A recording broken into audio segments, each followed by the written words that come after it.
to Musings podcast. I'm your host, Gungu Mildred, and I'm so happy that you've joined me on another Wednesday for another amazing episode. So, guys, I don't know. Maybe you guys can help me figure something out. I don't know what's happening to me. I think I mentioned last Wednesday, if I'm not mistaken, how I just feel lazy, either Wednesday or Saturday. I don't know. Like, I don't want to do anything. I don't want to edit. I don't want to do, like, literally, I don't want to do anything. I wake up in the morning and I just feel tired, like, not fatigued. Like, I just feel like I don't want to sleep, which is weird. Like, it gets to the time that I have to go to bed. Like, my body, yes, my body is telling me you have to go to bed and sleep, but my mind is like, I don't want to sleep. I think it's the being unemployed for 4 years, maybe. Like, I haven't had something to do, and my body is just like, it's tired of just doing nothing or just being there. And I don't know. It's just weird. I hate going to bed. Like, just the thought of going to sleep makes me feel upset. And then I go lie down. I only fall asleep because I have to fall asleep. Like, my body wants to sleep. So I shut my eyes and I fall asleep. But as soon as day comes, I'm awake. And then I'm tired because I did not have enough sleep, because I keep twisting and turning, something that I never do or I never used to do, because I'm the type of person who, when I sleep, if I was on my left side, I'll wake up on my left side. But nowadays, I'll try and sleep on my left side, then sleep will not come. I'll turn on my right side, sleep will not come, turn again, lie on my back, which just hurts my back. Then I turn again, I fall asleep eventually, and then somewhere there again, I'll find myself like I turned or I'm on my back. It's just has been crazy, which means I did not rest enough, and during the day, I'll just be feeling tired. Like today, I've been sleepy since morning. And I slept for around 6 hours like usual, but I still felt tired. I felt sleepy the entire day. Why? I do not understand. Maybe I'm sick. I don't know. Maybe I have something that's getting me fatigued, or just, I don't know. Maybe there's something wrong, or it's just my mental, like I'm not where I'm supposed to be mentally. I know that, but I just didn't expect that it will get this bad. I don't feel like doing anything. Today I tried to write because, as I said, it has been an entire month and I haven't written the new chapter 8 for my story, B for Boss. And I keep meaning to write. When I go to bed, I get the story and I even know how I'm going to start. And then I'm like, I wish I could just sit up right now and start writing. But by that time, it's around 3 a.m. So I cannot take my laptop and start writing because that light will ensure that I will not sleep. So, and my body needs rest no matter how my mind feels. So today I tried. I only wrote 2 paragraphs and I was like, yeah, I don't feel like it. Like, that's just, I don't feel like doing it. And I don't feel like doing anything. And even when I push myself, because I pushed myself in order to start writing, I wrote the first paragraph good, started the second paragraph, and I just didn't want to. And my mind just shut down. Like, no words were coming in my mind to be able to write what I was supposed to write. Like, it's not even writer's block. I don't know what this is. My mind just shut. It was like, yeah, you're not going to do it, and I didn't do it. So I left it at that. So I'm hoping that this weekend I'm going to try and make sure that I do, so that at least either I can put up a chapter on this Saturday, like tomorrow, which will be on the 9th, or on Sunday, which will be on the 10th, or next week. I don't know. So yeah, I don't know. I really do not know what to do. I don't know what to expect. I'm just tired and I don't know what to say. So anyway, I'll go to today's episode because again, I want to do it like less than 30 minutes. Go through it quickly and make the editing extra easy, because I'm forcing myself to do this. And the beauty of this is just I have to put the earphones on, and sometimes I miss some things. I'm sure if you listen to everything, if you ever hear anything that wasn't supposed to be there, just tell me so that I can be extra careful next time. Because I don't know, like, editing is hard, writing is hard, and I know that if I delay or if I skip on YouTube, that's how that motivation will go, and I'll never be able to upload ever again, or it will take me a while before I do again. And it's easy to leave it behind because, as I said, 46 subscribers so far, which is nothing. And so, well, it's not really nothing, but it's still nothing in the sense that I cannot monetize the channel and stuff like that. So I don't know. I'm just praying for grace from God because I need it. And I need to understand what's happening with my mind because it's getting worse, y'all. It's getting worse. So put me in your prayers. And when you pray, do not pray that I get strength. Abi, please. Do not pray for strength. Do not pray for patience. Because you pray for that and God keeps giving me situations where I have to be strong, where I have to be patient. Do not. Pray for like a way through. Pray for a job. Pray for wealth. Pray for money. Pray for wisdom. Do not pray. Do not pray for patience or strength because I think some of you do that. And so God keeps putting me in situations where I have to continue proving that I can be strong. I'm tired of being strong. And I think that is what my mind is doing. It's just telling me, no, we are tired. Like, we are tired. This strength is not our portion anymore. And yeah, so put me in your prayers, guys, okay?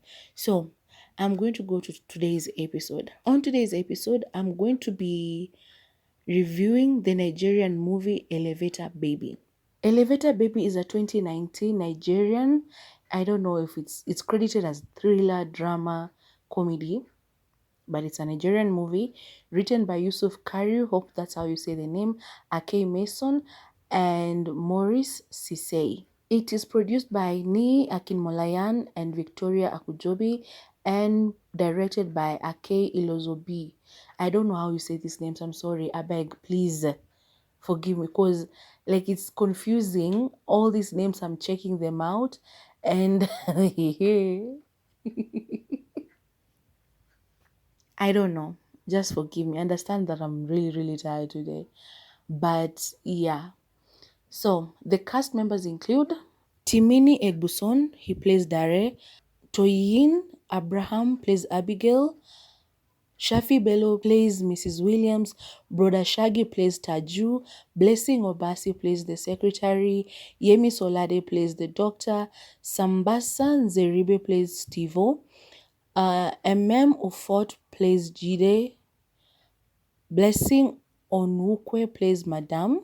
Ijeoma Anyebo plays Nana, amongst other cast members. Now, if you love spoilers like me, continue listening to this, continue watching this. If you do not like spoilers, please leave, go to Netflix, watch the movie Elevator Baby, then come back here and watch this. Then tell me if you agree with me or not, because this is the official spoiler alert. Now, this movie I found it to be funny and complicated and just like I got the meaning of it and why Dare had to go through what he went through, but yeah. So we start with Dare. He's in a club. He's holding this walking stick. I think they called it a different thing, but it's a walking stick, really. And it used to belong to his dad. At that moment, we do not know that. He's just in the club and he looks like out of sorts. And he keeps imagining, I don't know if he was imagining or if it was something that was happening. He was in a car and he was driving very fast with his friends that they were drinking. I think they were moving from one club to another one. And then in that club, he's making out with this woman in the club, like kissing her, blah, blah, blah. Then the waitress comes to give them their bill. He's the one who has to pay because he's the rich guy there. Like Dare comes from a wealthy family. And so the card gets declined. And so the waitress is like, it's declined. He asks for another is it called POS? Whatever, that machine. And the lady goes and comes with another one. She tries again, it does not work. So the mom had shut down his account because she was at home at that moment while this boy is enjoying life in the clubs, spending his mom's money. The mom is at home crying, not being able to sleep because she's worried about the son, even though she was supposed to get on a flight the next day to go somewhere, I think for a business meeting or something. So she is married to another guy. The husband, that is Dare's dad, died before, and so she got remarried. And Dare does not like that. He does not like the man that the mom married. So she's crying, she's worried about the son, but this boy is just there. And so he starts asking the friends who are there with him, like if they have any money, and all of them they say they do not have just enough. They do not have enough of what they need to pay for that bill. So that walking stick that he was carrying, it could pay for everything they had. And so he ends up having to leave it behind, even though he did not like it. And he complains. And he was very ungrateful, this boy. And he spoke like, yo, it's weird to see Timini Egbuson acting in such weird characters, because the first time we saw him was on Sugar and he was such a cute boy, such a nice boy back then. But anyway, it shows diversity and that's nice.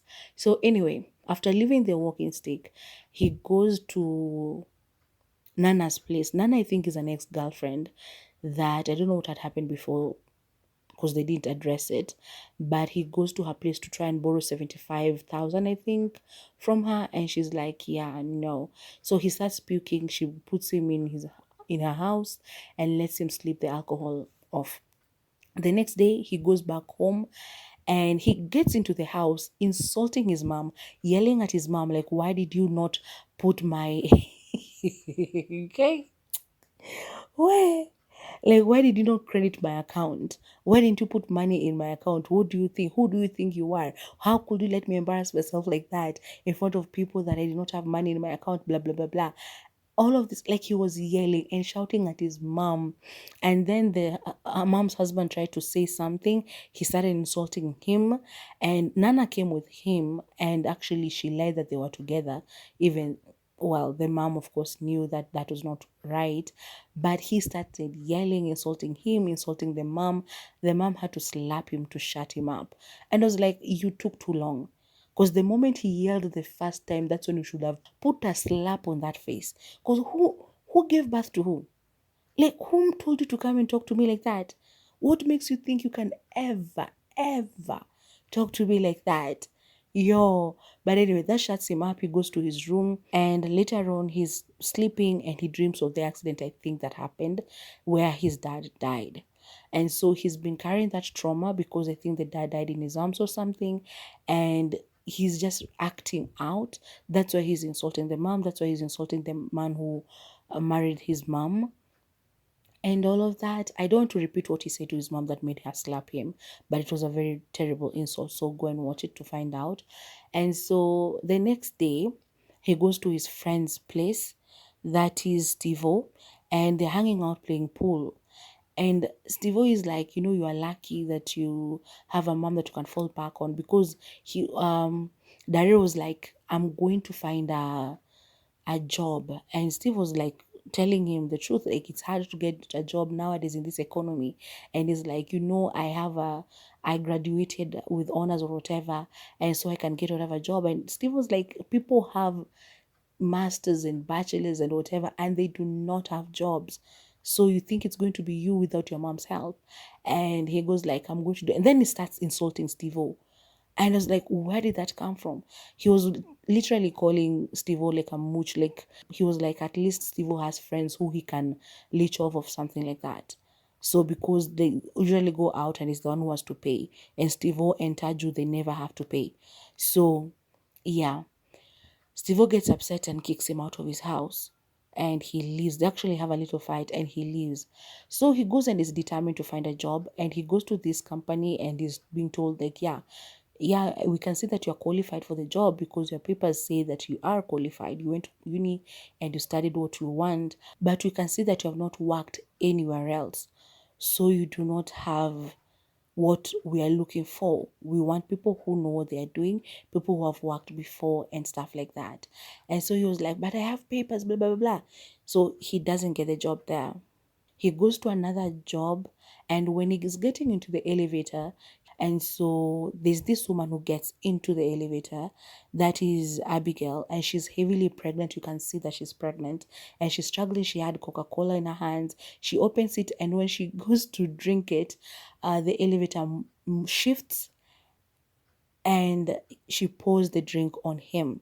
Luckily, he wasn't wearing his suit jacket at the time. He had it in his hands. So, but then the way he usually talks, like this boy had a mouth on him.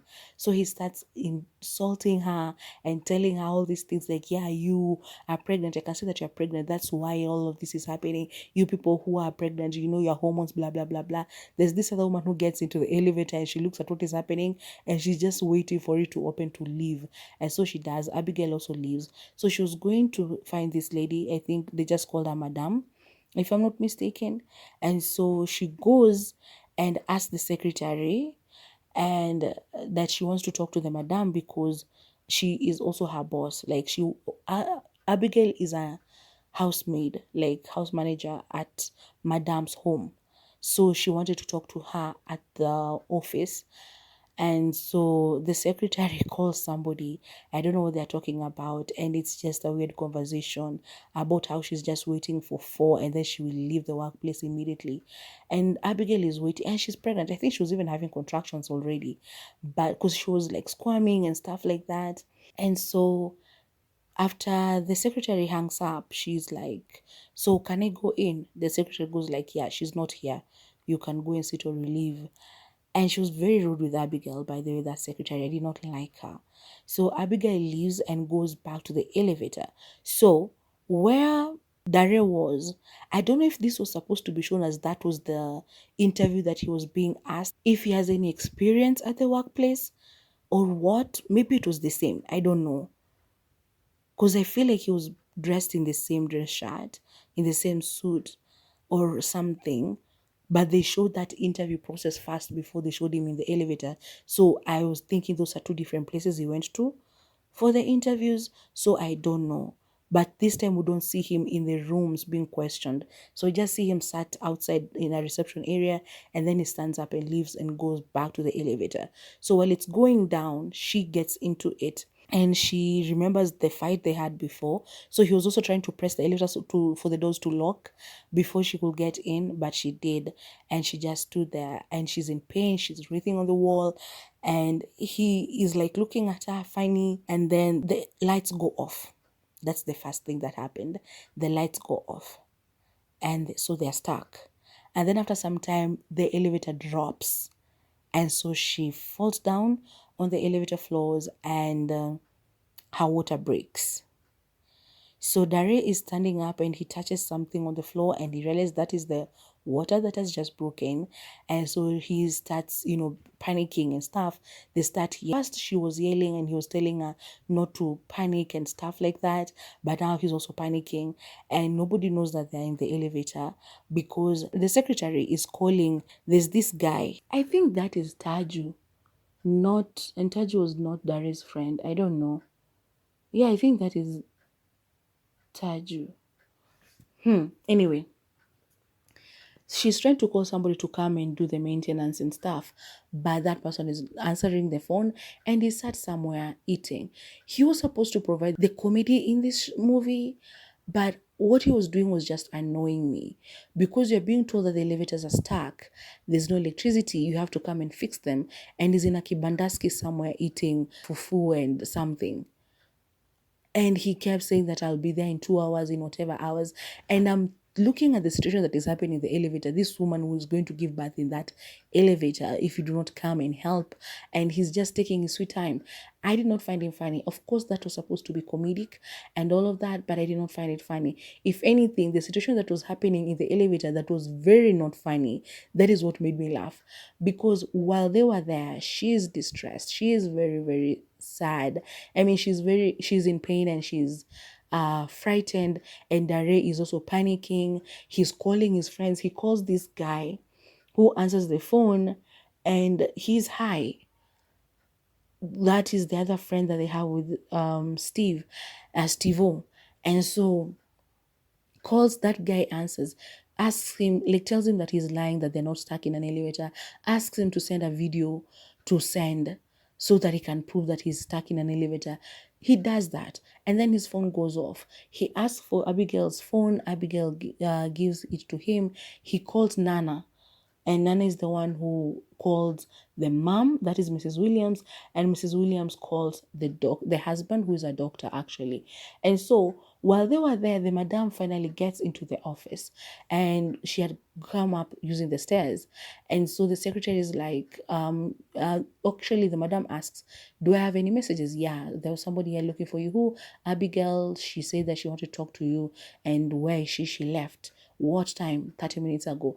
I've climbed up the stairs and it has taken me 30 minutes. I did not meet her. So where could she be? In the elevator. So everybody panics. They go, they check where the floor is supposed to be. They see the elevator is down, down, down, down there. So they go downstairs, all of them. They call the security guard and they start checking, try to open the doors, but the elevator is stuck in the mezzanine floor. And so they have to open the top part, which nobody can, apart from, I think that is Taju's job. And he's not there. He's in Akibandaski eating. And so they start yelling and start calling for help. I mean, they continue calling and help, asking for help. That is Daria and Abigail. And the people above them, they can hear them now. And the madam is like, what is happening? So Abigail confesses something, that she's pregnant, yes. And the person that the madam thought was the baby's father is not the baby's father. So apparently Abigail had gone to the company to confess to the madam that the person who got her pregnant is the madam's husband. So she confesses this while she's in pain. And so the madam hears this and she leaves. She's like, yeah, I'm done. Because apparently the man was looking for a son. And then when they went to do the scan showed that she was expecting a daughter, and so he walked away from her. So she had come to confess to the madam because she had been sleeping with the husband on their matrimonial bed for the past 6 years. So Abigail had her issues as well. But anyway, so she's there, she's praying that God do not punish me like this. Why are you punishing me like this? I know I did something wrong, but God do not punish me like this. Even Dare started praying. Anyway, the mom calls him eventually and she's like, are you okay? How is the lady? And he goes like, she's not okay. She's about to deliver in this elevator. Now, I do not understand how the people above, that is the secretary, managed to take videos of whatever was happening, or if it was that friend that Daria had sent the video to who posted it on Twitter, because it started trending, it was on the news, it was everywhere. And I'm like, it is everywhere, but nobody is rushing to come. It's people like commoners who are coming to, to chungulia that place. But nobody of substance, like not a maintenance team, not an ambulance, nobody of somebody who can actually help the situation is doing so. So the doctor, after Mrs. Williams tells the husband, he gets onto an ambulance and is coming after talking to Dare. He's on his way, but there's traffic. And so he's stuck in traffic and he cannot get to them. So he calls them and he goes like, Dare, you'll have to deliver that child because I'm stuck in traffic. I'll not be able to make it on time. And so he directs Dare on what to do. Like, you have to make sure your hands are clean. And I'm like, they're stuck in an elevator. But luckily she had wipes, which are not 100%, but still they helped. He cleans his hands and he's like, you need to check how many centimeters she's dilated. Actually, the first one was you need to check whether the baby is turned, like if the head is at the bottom or where the head is. And so he goes like, how do I do that? And this is now where I say it started becoming funny, even though it wasn't funny. It wasn't a funny situation, but I laughed because Abigail lifted up her dress and she was like, check. What is he saying? Where the baby is? Check where the head is. And he touches it and it's like the baby's head is below. And he goes like, okay, now you need to check how many centimeters she's dilated. And he goes to check the dilation and he's like afraid to do it. And Abigail is not afraid. She removes her panties and she's like,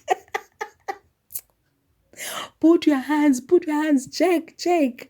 And I was like, this is not funny, but I laugh because I know that Taju girl was the one who's supposed to provide the comedy, but no, this situation that was happening in the elevator, as serious as it was, that is what was making me laugh.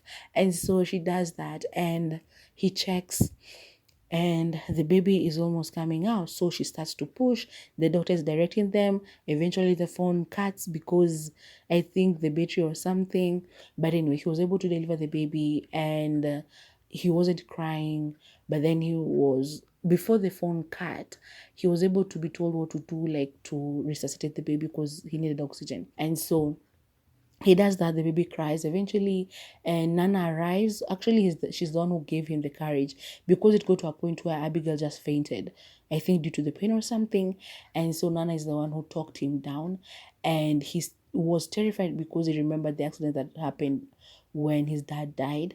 And as I said, that's why we find out that maybe they were together, and the dad had told him that he's going to be okay or something. And so he was afraid of trying to, carrying another person's death on his hands.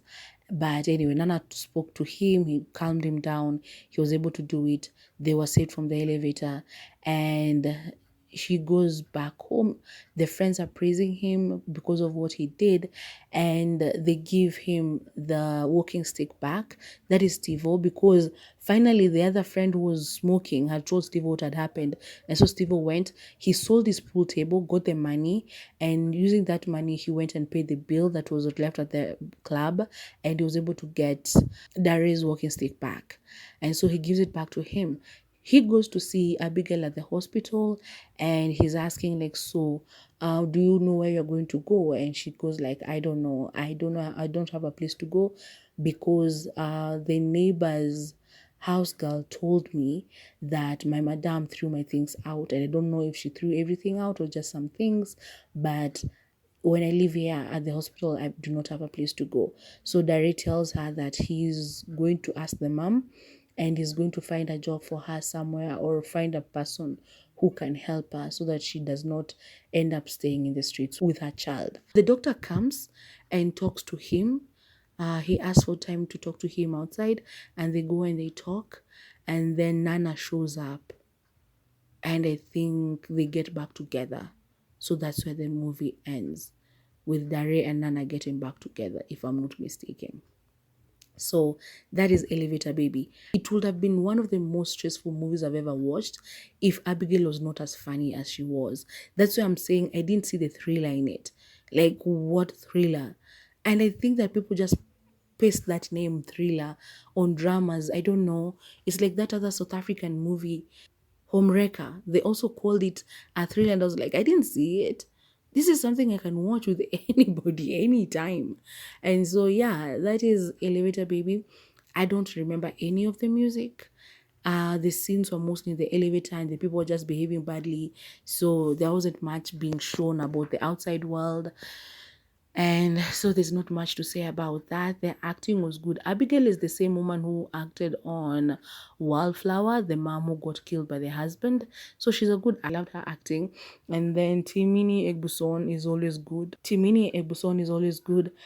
Shafi Bello, that is Mrs. Williams, that is Dare's mom. She was sweating. Like, the makeup that she had applied, or I don't know, I know Nigeria is hot, but every other person was not sweating as much as she was. There's this scene where she ends up slapping Dare. She was sweating. Her face was melting. And I was like, what is happening? Nobody saw that. Nobody was like, cut, then come and dab her face before they continued. What was happening in that scene? And I know it's hot, but inside the house they put like fans and air cons and whatever. And this is a shoot, so they should have done something. Like, they let her just melt on screen. No, no, no, no, no, no. And then it had just so many people. There is friends, like, they were unnecessary in that movie. Honestly, it could have just been Dare, Abigail, the secretary, his mom, the doctor, and maybe Nana. But even Nana, she was only needed like twice or three times. I don't know. It just had so many unnecessary people. It's I get what the movie was trying to do. They were trying to give Dare, I don't know what to call it. After he lost his dad in the accident, he also helped to bring a life into this world. Because he was very careless, was very immature before that. So maybe that's what they were trying to do with this entire movie. Otherwise, if that's not the point, then it was a very, very, I don't want to say useless, but yeah. So I think that is what they were trying to do, to give him some solace because of what he lost and how he lost his dad.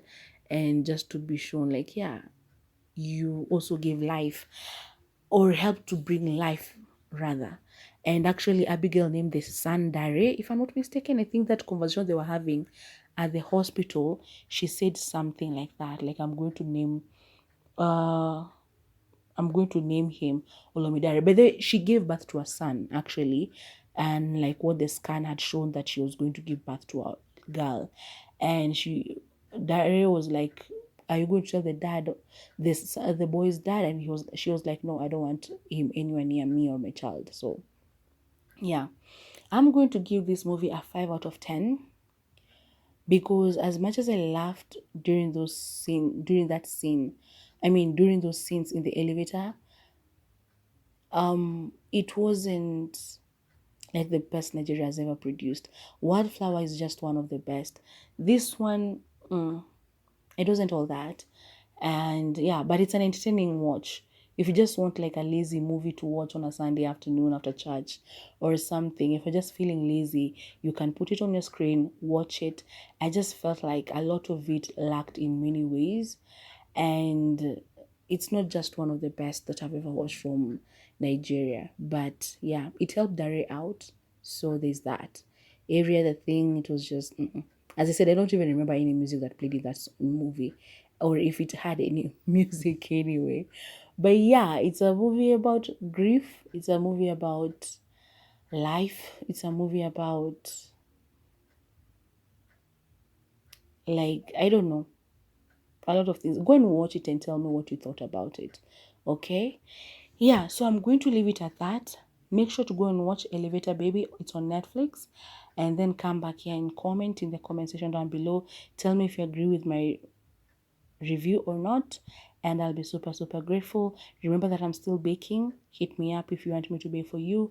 Remember that I cook for people and I make meal plans, so if you want that, please hit me up as well. Follow me on Instagram and on TikTok, Mimi's Business Podcast. And as usual, come back here. Remember to like, comment, share, subscribe, and hit the bell for notifications so that whenever I upload something new, you're going to be amongst the first people to come and watch. Okay?